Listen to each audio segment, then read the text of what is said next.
जय मेरे प्यारे विद्यार्थियों, आप सभी को मेरा नमस्कार। मैं हूं अजीत रंजन। आज हम लेकर के आए हैं 10th क्लास का एनसीईआरटी बुक का पहला एक्सरसाइज का क्वेश्चन नंबर 5वां। ये क्वेश्चन आपको यहाँ पे स्क्रीन पे आपको दिखाई दे रहा होगा, यानी मैंने बोर्ड पे आपको क्वेश्चन को लिख दिया। क्वेश्चन आपका यह है, यूक्लिड विभाजन प्रमेय का प्रयोग करके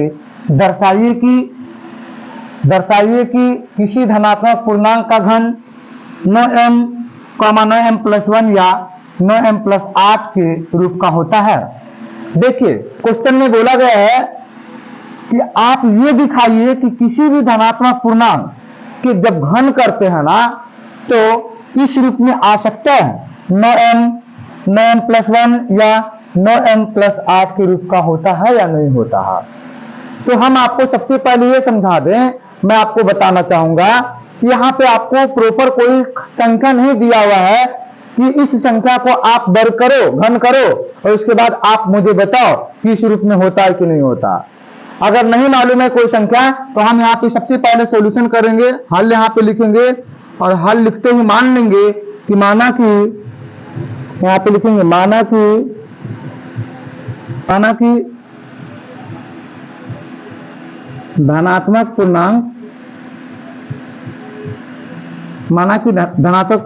a है। यदि जब धनात्मक पूर्णांक को a मान लिए, अब हमें क्या करना है, धनात्मक पूर्णांक जब a है, आपको पिछले क्वेश्चन में समझाया गया था कि कोई भी धनात्मक पूर्णांक को अगर हम 3 से डिवाइड करते हैं तो हर एक स्थिति में या तो इसका शेष 0 आ जाए, या तो इसका शेष 1 आ जाए, या तो इसका शेष आपके यहाँ 2 आ जाए। ये रूप आपको बताया गया था। यानी किसी भी धनात्मक पूर्णांक को हम लिख सकते हैं 3q + 1 और 3q प्लस में 2 के रूप में हम लिख सकते हैं। ये बात हम भली भांति जानते हैं। अगर ये जानते हैं तो हम यहाँ पे लिख सकते हैं इस बात को, है ना, यहाँ पे लिख सकते हैं, हम जानते हैं, हम क्या जानते हैं, हम जानते हैं कि कोई भी धनात्मक पूर्णांक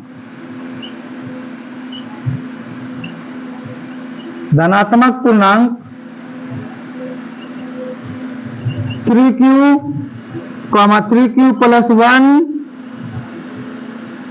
तथा 3q + 2 के रूप में लिखा जाता है। आप क्या समझे कि कोई भी धनात्मक पूर्णांक जो होता है ना 3q या 3q + 1 या 3q + 2 के रूप में होता है। तो आपने माना कि हम एक धनात्मक पूर्णांक को a रखे हैं, तो ये जो है ना a को किस रूप में लिखा जा सकता है। a जो है a का यहाँ पे संभवतः मान, टोटल जो मान होगा क्या हो सकता है, a को हम किन किन रूपों में लिख सकते हैं।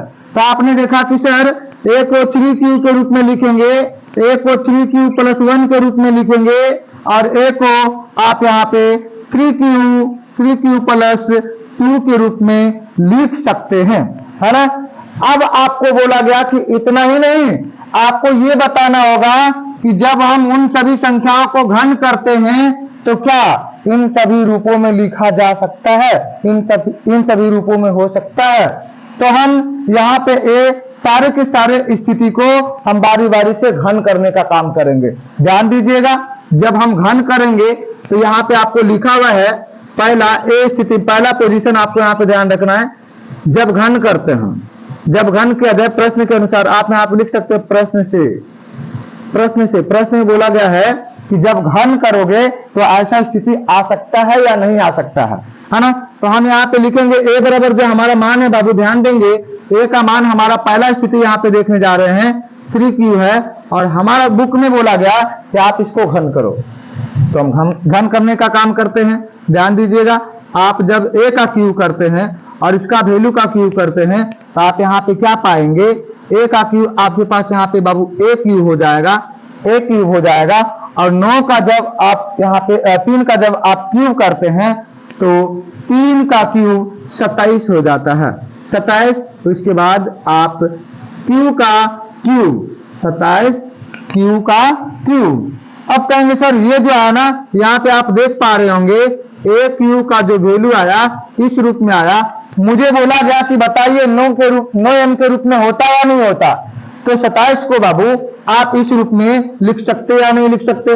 9 गुने 3 कहेंगे सर बिल्कुल लिख सकते हैं। आप में से लग रहा होगा कि सर 27 को आप 9 गुने 3 ही क्यों लिखे, है ना? आप 27 गुने 1 भी तो लिख सकते थे, 3 गुना 9 भी तो लिख सकते थे। कहेंगे बिल्कुल सर यहाँ पे आप इसको लिख सकते हैं, लेकिन हमें यहाँ पे इस डायरेक्शन में चलना है, 9m के रूप में लाने का यहाँ पे काम करना है। आपके पास यहाँ पे इस पोजीशन में चलने के बाद आपको क्या मिलता है? कहेंगे सर ये आपका बच गया 9 गुने 3 क्यू का क्यूब बच गया। अब यहाँ पे आपको क्या करना बाबू, ये जो वैल्यू दिया हुआ है, ये जो वैल्यू आया इसे एक पूर्णांक माना गया, तो हम इन सभी चीजों को यहाँ पे m मान लेते हैं। तो ये जो है आपका ये पूर्णांक को m माना गया, तो 9m के रूप में यहाँ पे पहला स्थिति आपको प्राप्त हो गया। अब हम यहाँ पे काम करते दूसरा स्थिति ज्ञात करने का। दूसरा स्थिति क्या बोला गया? a का वैल्यू ये भी हो सकता है, तो a का जो वैल्यू होगा बाबू आपके पास यहाँ पे 3q + 1 के रूप में भी होता है। बोला गया कि जब आप घन करोगे, तो हम यहाँ पे घन करते हैं, जब घन करेंगे तो क्या पाएंगे हम? 3q + 1। बाबू आप लोग में से अगर जिस किसी बच्चा को a + b का होल क्यूब का फॉर्मूला नहीं पता है, मैं आपको बता देना चाहूंगा। ध्यान दीजिएगा, a + b का होल क्यूब क्या होता है बाबू, गौर करेंगे आप सभी लोग। आपको पता होना चाहिए कि यहाँ पे आप करते हैं a का cube plus 3a square b plus में 3ab स्क्वायर प्लस आप यहाँ पे क्या कहेंगे बाबू, b का क्यूब करेंगे, है ना? a + b का होल क्यूब होता है a का cube plus 3a square b plus 3ab square plus b cube होता है। तो आप यहाँ पे इस बात को समझ गए सर। यहाँ पे इसी के आधार पे हम यहाँ पे क्या करेंगे, कन्वर्ट करेंगे। a का क्यूब आपका वही आ जाएगा a क्यूब बराबर में a, आप कहेंगे सर a का वैल्यू आपके पास 3q है, तो 3q आपका यहाँ पे हो जाएगा a का क्यूब प्लस में 3 लिखेंगे। a का वैल्यू आपके पास यहाँ पे बाबू आपके पास दिख रहा है 3q का, यहाँ पे आप क्या करेंगे, स्क्वायर करेंगे, इंटू में b है, तो b का वैल्यू आपके पास बाबू 1 है, तो 1 यहाँ पे लिख देंगे, प्लस में 3ab स्क्वायर, 3 आएगा। b का काम यहाँ पे आपके पास क्या कर रहा है बाबू, 3a, पहले a का काम यहाँ पे कर रहा है आपके पास 3q, तो 3q यहाँ पे हम लिख देंगे, और प्लस में आप कहेंगे सर आपके पास यहाँ पे b का वैल्यू पूछा गया, b का स्क्वायर, यानी 1 का स्क्वायर करेंगे। आप इस बात को समझ गए। प्लस में आपको बोला गया b का क्यूब, तो b का वैल्यू आपके पास यहाँ पे बाबू 1 है, तो 1 का क्यूब हम यहाँ पे करने का काम करते हैं। ध्यान दीजिएगा, जब इन सभी वैल्यू को, इन सभी चीजों को आप कैलकुलेट करोगे बाबू, तो क्या प्राप्त होगा? 3 का क्यूब करेंगे तो 27 आता है, 27 क्यू का क्यूब प्लस में आप कहेंगे सर इन सभी चीजों को यहाँ तक, ये जो प्लस और इस प्लस के बीच वाली जो सारे के सारे मान आपको दिख रही है, ये गुना में है। जब इन सभी को कैलकुलेट करेंगे, इससे पहले आप स्क्वायर का काम करेंगे, तो 3 का स्क्वायर आप देख पा रहे हैं 9 होगा, 3 का स्क्वायर 9 होगा, और 9 3 27, 27 आपके पास यहाँ पे आ गया बाबू, अचर राशि आपके पास 27 आया, और चर के रूप में जो है आपका क्यू का स्क्वायर हो जाएगा, है ना? प्लस में आप कहेंगे सर प्लस के बाद यहाँ पे क्या दिया हुआ है, 1 का स्क्वायर करेंगे बाबू 1 ही होगा, और 3 गुने 3 करेंगे तो 3 3 9 हो जाएगा, 9 का क्यूब हो जाएगा, है ना? 9 क्यूब केवल हो जाएगा, 9 क्यूब। तो इसके बाद आप कहेंगे सर 1 का क्यूब जब करेंगे ना तो 1 ही प्राप्त होगा। यहाँ इतना करने के बाद आपको यहाँ पे बोला गया कि आप ना इन सभी पोजीशन में कोई एक पोजीशन निकाल करके दिखाओ। कौन? ये वाला पोजीशन, है ना? इन सभी स्थितियों में से किसी एक पे कन्वर्ट करके दिखाओ। तो आप कहेंगे सर सिंपल सी बात है सर, हम यहाँ पे सबसे पहले इसको छोड़ करके इतना में से ही क्या करते हैं, हम कॉमन करने का काम करते हैं। किसको? 9 को। जब 9 कॉमन करोगे बाबू, जब 9 यहाँ पे कॉमन करोगे तो आपके पास यहाँ पे क्या दिखेगी, 9 3 27, जिस किसी संख्या से कॉमन करते हैं, जिस किसी संख्या को कॉमन करते हैं उसी संख्या से फिर हम बचे हुए वो जो राशि है उसमें हम डिवाइड करते हैं। तो 9 से आप यहाँ पे 27 में भागा देंगे तो आपके पास 3 बच जाता। यानी आप कहेंगे सर 3q का क्यूब प्लस में 3q स्क्वायर प्लस में q और आपके पास प्लस में 1 बच गया। इन सभी जो मान है इसके एक पूर्णांक है और इस पूर्णांक को आप m मान लेंगे तो आप यहाँ पे क्या देख पा रहे हैं 9m प्लस में आपके पास 1, यानी दूसरा स्थिति भी आपको यहाँ पे प्राप्त हो गया। ध्यान दीजिएगा, अब हम a का जो वैल्यू है यहाँ पे देख रहे हैं a बराबर आपके पास दिया हुआ है 3q प्लस में 2। यहाँ पे आप q करने का काम करेंगे, a का q हो जाएगा यानी 3q का स्क्वायर यानी आप कहेंगे सर a प्लस बी का हाल क्यों करेंगे। ध्यान देंगे a का क्यू करने जा रहे तो इधर भी आप क्या करेंगे 3q प्लस में 2 का क्यूब करेंगे, है ना। अब आप देख पा रहे हैं कि a का क्यू हो गया। अब बराबर में आप यहाँ पे कहेंगे सर a प्लस बी का हाल क्यों करना होगा। a का काम आपका यहाँ पे ये कर रहा है, b का काम यहाँ पे 2 कर रहा है। कहेंगे सर अब यहाँ पे a प्लस बी का हाल क्यों लगाएंगे तो a का क्यू करेंगे a cube plus 3a square b 3a square b का काम यहाँ पे 2 कर रहा है। इसी प्रकार से प्लस में 3a square b plus 3ab square, 3 formula से आता है a तो उसके बाद b स्क्वायर इंटू में 3ab स्क्वायर यानी 2 का स्क्वायर। अब क्या कहेंगे सर ये तो फॉर्मूला आपने लगा दिया और b का क्यूब करना पड़ेगा। b का क्यूब आपके पास यहाँ पे 2 यानी 2 का क्यूब हो गया। अब यहाँ पे आप कैलकुलेट करेंगे बाबू तो क्या पाएंगे a का क्यूब इक्वल टू आप पाएंगे यहाँ पे 3 3 9 27 यहाँ पे कर लेंगे 27 क्यू का क्यूब प्लस में 3 3 9 हो गया और 9 3 27 हो जाएगा। 3 3 9 9 3 27 27 गुना 54 आपके पास आ गया। 54 क्यू स्क्वायर प्लस में क्या करेंगे बाबू 2 दूना 4 2 दूना 4 4 तिया 12 12 तिया 36 क्यू हो जा रहा है प्लस में 2 का क्यू 8 हो जा रहा है। इतना करने के बाद अगर आप यहाँ पे क्या करते बाबू ए क्यू का वैल्यू एग्जैक्टली निकालना चाहेंगे तो यहाँ पे आप इतना में से ही केवल और केवल आप 9 को कॉमन कर लो।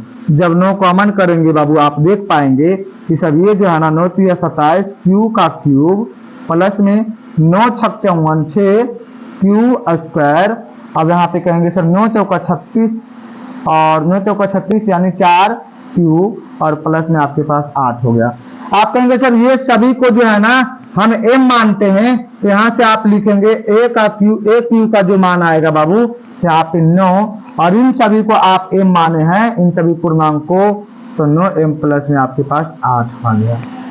तो आप यहाँ पे क्या समझा बाबू ये सारे के सारे जो स्थिति समझे हैं ये सारे स्थिति में आपने देखा कि सब 3 पोजीशन हमने यहाँ पे पाया था कि a का जो मान है इन सभी स्थितियों में हो सकता है और जब इसको घन किए तो हमें 9m क्या मिला 9m तो इसके बाद 9m प्लस 1 और उसके बाद आपका 9m प्लस 8 के रूप में जो हमें बोला गया था कि ऐसा रूप में होता है तो मैंने निकाल करके दिखा दिया। तो यहाँ पे लिखेंगे अतः